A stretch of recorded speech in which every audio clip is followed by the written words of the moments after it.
Bismillahirrahmanirrahim. Assalamualaikum warahmatullahi wabarakatuh. Alhamdulillahirrabbilalamin. Wabihi nasta'in ala umuri dunya waddin. Wassalatu wassalamu ala asyrofil anbiya wa mursalin sayyidina wa maulana Muhammadin wa ala alihi washabihi ajmain. Alhamdulillah, tema pada saat ini yaitu makanan dan minuman dalam Al-Quran. Manusia adalah makhluk yang memiliki kebutuhan-kebutuhan yang harus dipenuhi untuk bertahan hidup. Salah satunya yaitu kebutuhan manusia, yaitu makanan dan minuman yang merupakan kebutuhan primer. Di dalam Islam, makanan dan minuman itu ada beberapa aturan dari Allah dan dari Rasulullah.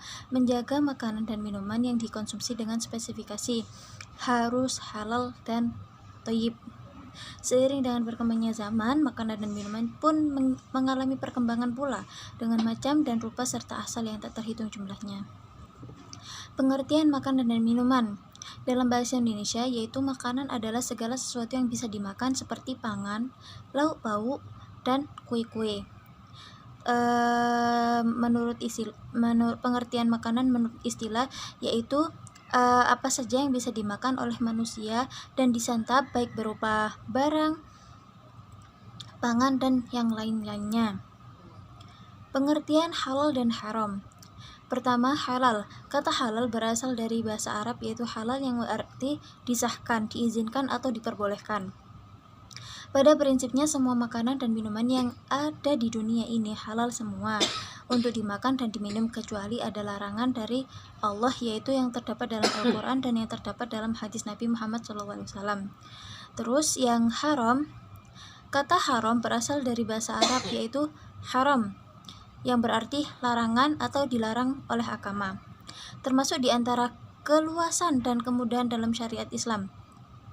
Menghalalkan semua makanan yang mengundang maslahat dan manfaat baik yang kembalinya kepada ruh maupun jasad, baik kepada individu maupun masyarakat. Demikian pula sebaliknya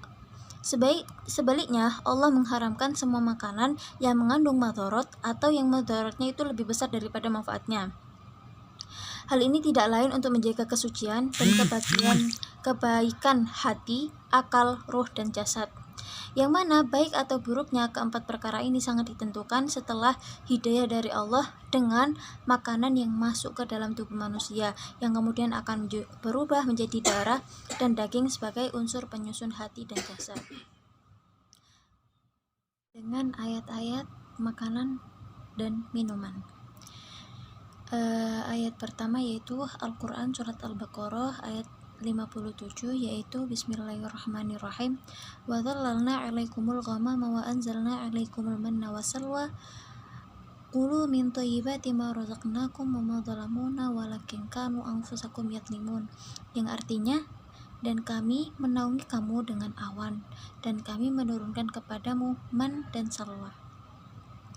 Makanlah makanan yang baik-baik dari rezeki yang telah kami berikan kepadamu. Mereka tidak menzalimi kami, tetapi justru mereka lah yang menzalimi diri sendiri. Di sini yang ditujukan ayat ini yaitu pada saat itu Bani Israel menceritakan tentang nikmatnya Bani Israel yang dilimpahkan kepada Allah memberikan rezeki kepada Bani Israel, dilimpahkan kepada nenek moyang mereka, yaitu Allah telah melindungi mereka dengan awan mendung dari terik panas matahari yang menimpa mereka. Hal ini terjadi ketika mereka meninggalkan Mesir dan menyeberangi Laut Merah. Mereka sampai ke gurun pasir dan ditimpalah panas terik yang sangat panas. Lalu mereka mengadu kepada Nabi Musa. Begitu dia berdoa kepada Allah dan Nabi Musa memohon pertolongan kepada Allah, Allah mengirim awan mendung untuk menaungi mereka hingga mereka dapat berjalan sampai ke negeri mereka yang mereka tuju. Di samping itu Allah mengaruniai pula makanan untuk mereka, yaitu makanan yang disebut dengan man, dan man ini yaitu seperti madu yang terus menerus sejak terbit. Allah memberi secara terus-menerus sampai matahari terbit, mulai dari matahari terbit sampai matahari terbenam. Syekh Muhammad Hasbi As-Siddiqi mengatakan dalam tafsirnya An-Nur, manna adalah berupa madu putih, sedangkan Az-Zajjaj berpendapat bahwa al-mana adalah segala sesuatu sebagai nikmat yang diperoleh dengan tidak susah payah. Kulu min thayyibati ma razaqnakum, makanlah makanan yang baik dan kami berikan kepadamu. Hasbi As-Siddiqi menjelaskan dalam tafsirnya, mereka makan manna dan salwa selama 40 hari dan rasanya seperti roti halus yang diberi madu. Makanan itu sebagai ganti roti. Pada saat itu mereka tidak mendapatkan mereka tidak mendapatkan sayur-sayuran. Kemudian ayat kedua yaitu ayat Al-Baqarah, surat Al-Baqarah ayat 168. Bismillahirrahmanirrahim. Ya ayyuhan nasu kulu mimma fil ardi halalan thayyiban wa la tattabi'u khutuwati syaitan innahu lakum aduwwun mubin. Di tafsir Al-Maraghi dan Ibnu Abbas mengatakan bahwa Allah menyuruh manusia untuk makan makanan yang halal dan thayyib. Kata halalan berarti halal, dan kata ini diperoleh pengertian bahwa halalan adalah memperbolehkan sesuatu. Langsung pada jenis-jenis makanan halal. Makanan halal itu terbagi menjadi 3. Yang pertama halal secara zatnya, kemudian 2 halal cara memperolehnya, dan 3 halal cara pengelolaannya. Halal secara zatnya yaitu makanan yang dasarnya memang sudah halal halal untuk dikonsumsi, seperti apel, kurma, anggur, ayam, sapi, kambing, dan lainnya. Kemudian halal cara memperolehnya. Halal cara memperolehnya ini bukan dengan cara gimana? Halal cara memperolehnya ini yaitu dengan cara seperti membeli, bertani, hadiah, dan lain sebagainya. Itu halal cara memperolehnya. Halal cara memperolehnya. Kemudian adapun dari makanan diperoleh dari makanan yang batil itu tidak boleh, itu menjadi haram, seperti mencuri, merampok, menyamun, dan sebagainya. Terus ada lagi halal cara pengelolaannya, yaitu makanan yang semula halal dan akan menjadi haram apabila cara pengelolaannya itu tidak sesuai dengan syariat Islam, seperti contohnya anggur. Makanan ini halal tetapi karena pengelolaannya menjadi minuman keras, maka itu menjadi hukumnya haram. Dan firman Allah surat Al-A'raf ayat 157 yaitu wa yuhillu lakumut thayyibat wa yuharrimu 'alaikumul khaba'ith.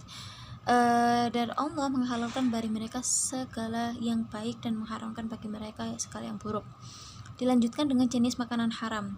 Jenis makanan haram itu satu, ada yang diharamkan karena zatnya seperti tadi, seperti contohnya bangkai, darah, babi, anjing, khamar, dan lainnya. Kemudian 2, ada yang diharamkan karena suatu sebab yang tidak berhubungan dengan zatnya. Maksudnya asal makanannya adalah halal, akan tapi ia menjadi haram karena sebab yang tidak berkaitan dengan makanan tersebut, seperti makanan dari hasil mencuri, upah perzinahan, sesajen perdukunan, dan lain sebagainya. Dilanjut dengan bangkai. Bangkai di sini yaitu hewan yang mati tanpa menyembelih sesuai dengan syariat Islam. Tetapi dalam firman Allah, hurimas alaikumul maitatu waddam wa lahmul khinzir wa ma uhilla li ghairillahi bihi wal muhanikatu wal mawqudatu wal mustaradiyatu wan natihatu wa ma akala sab'u illa ma dzakaitum. Di sini beberapa jenis bangkai dari ayat tersebut ada al-munahanikoh, yaitu hewan yang mati karena tercekik. Kemudian ada al-maqudah, hewan yang mati karena terkena pukulan. Al-mutarodiyah, an-natihah. Al-mutarodiyah itu hewan yang mati karena jatuh dari tempat tinggi. An-natihah yaitu hewan yang mati karena ditanduk oleh hewan lainnya. Ikan dari 3 bangkai, ada beberapa yang sudah dijelaskan di dalam ayat tersebut, memang diharamkan bangkainya. Kemudian ada beberapa bangkai yang sudah dihalalkan, yang memang berhukum halal untuk memakannya, yaitu ada 3 bangkai. Yang pertama bangkai ikan, kedua belalang, dan ketiga janin yang berada dalam perut hewan yang disembelih.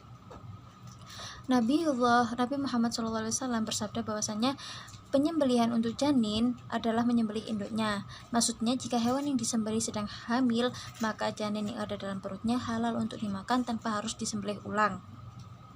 Kemudian makanan yang diharamkan yaitu darah. Memakan darah tidak boleh. Kemudian daging babi, khamar, yang tertera pada surat Al-Maidah ayat 90, yaitu bismillahirrahmanirrahim. Ya ayyuhalladzina amanu innamal khamru wal maisir wal ansab wal azlamu rijsum min amali syaitan fajtanibuhu la'allakum tuflihun. Kemudian tidak boleh, haram untuk memakan semua hewan buas yang bertaring. Tidak boleh memakan semua burung yang memiliki cakar. Diterangkan oleh Imam Muslim, yaitu naha an kulli dhi nabim minasibai wa kullu dhi makhlabin minat thair, yaitu beliau Nabi Muhammad SAW melarang untuk memakan semua hewan buas yang bertaring dan semua burung yang memiliki cakar. Kemudian dilanjut oleh jalalah.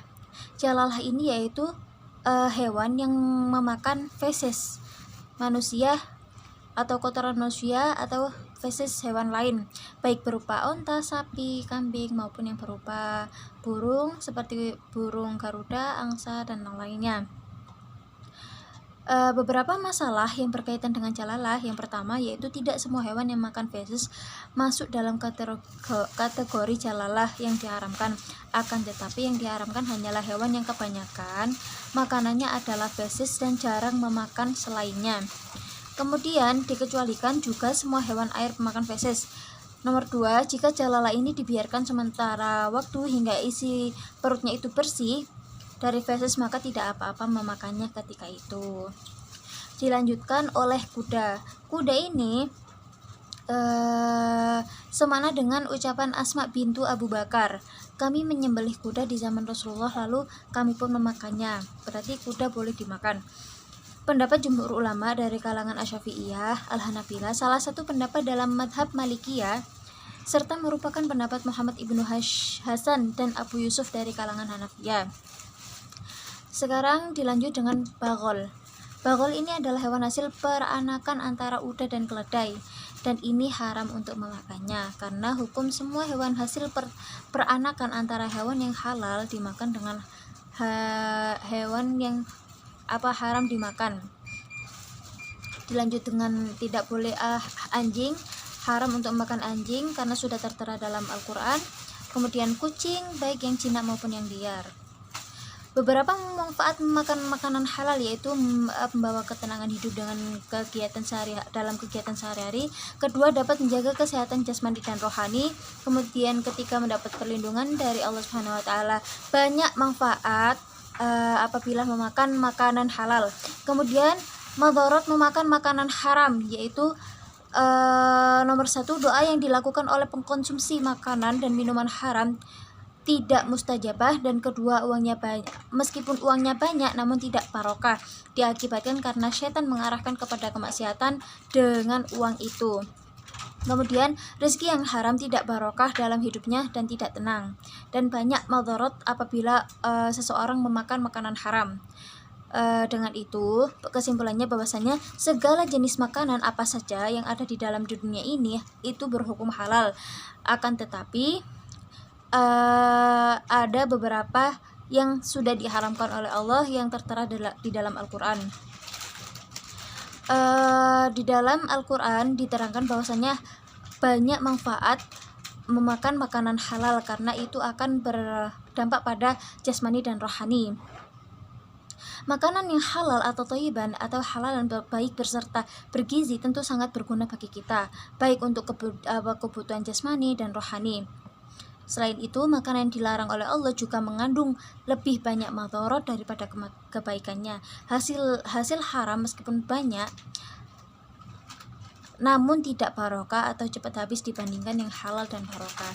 Kurang lebihnya mohon maaf, semoga bermanfaat. Saya Ilma Usdiana dengan NIM E03219014. Kurang lebihnya manfaat. Assalamualaikum warahmatullahi wabarakatuh.